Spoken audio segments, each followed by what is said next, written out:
నీ జీవితంలో దేవుడు ఒక గొప్ప ప్రణాళిక నెరవేర్చబోతున్నాడని నువ్వు నమ్మినప్పుడు నువ్వు దేవుని స్తుతిస్తావు, అని ఆరాధిస్తావు. ఆయనను జ్ఞాపకం చేసుకున్నాడు కాబట్టే ఉపద్రవాల్లోంచి నేను రక్షిస్తున్నారు, సమస్యల్లోంచి విడుదలిస్తున్నారు, అనారోగ్యముల నుండి నీకు స్వస్థత ఇస్తున్నారు. రకరకాల సమస్యల నుండి ప్రభు నీకు విడుదలిచ్చి తన నామమును మహింపరుచినట్లుగా, తన రాజ్య వ్యాప్తిలో నిన్ను వాడుకున్నట్లుగా దేవుడు నీకు సహాయం చేస్తున్నాడు. Please remember that God has a concern for you. దేవుడు నీ పట్ల ఒక ఉద్దేశాన్ని కలిగి ఉన్నారని నమ్మి ఆయన్ని ఆరాధించగలిగితే, ఆయన స్తుతించగలిగితే అంతకన్నా ఆధిక్యత మరొకటి లేదు. దేవుని స్తుతిద్దామా? ప్రేమగల తండ్రి, ఉదయకాల సమయంలో మనస్ఫూర్తిగా నేను స్తుతిస్తున్నాము. ఆనాడు నోవహును జ్ఞాపకం చేసుకున్న దేవుడు, హన్నాను జ్ఞాపకం చేసుకున్న దేవుడు, ఇశ్రాయేలు ప్రజలను జ్ఞాపకం చేసుకున్న దేవుడు నాయన.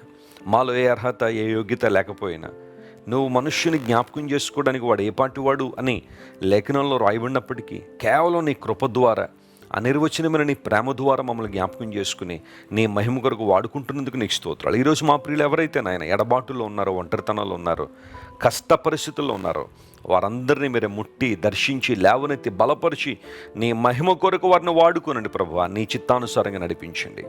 అనారోగ్యంతో ఎవరైతే సతమతం అవుతున్నారో వారికి ఆరోగ్యాన్ని దయచేయండి. ఆర్థిక సంబంధమైన ఇబ్బందులు ఎవరైతే ఉన్నారో వారందరినీ లేవనెత్తి బలమైన కార్యాలు వారి జీవితంలో చేయమని కోరుకుంటూ యేసుక్రీస్తు వారి శ్రేష్టమైన నామం పేరిట అడిగి వేడుకొనిచున్నాం తండ్రి. Amen, amen. God bless you dear friends. Have a wonderful day.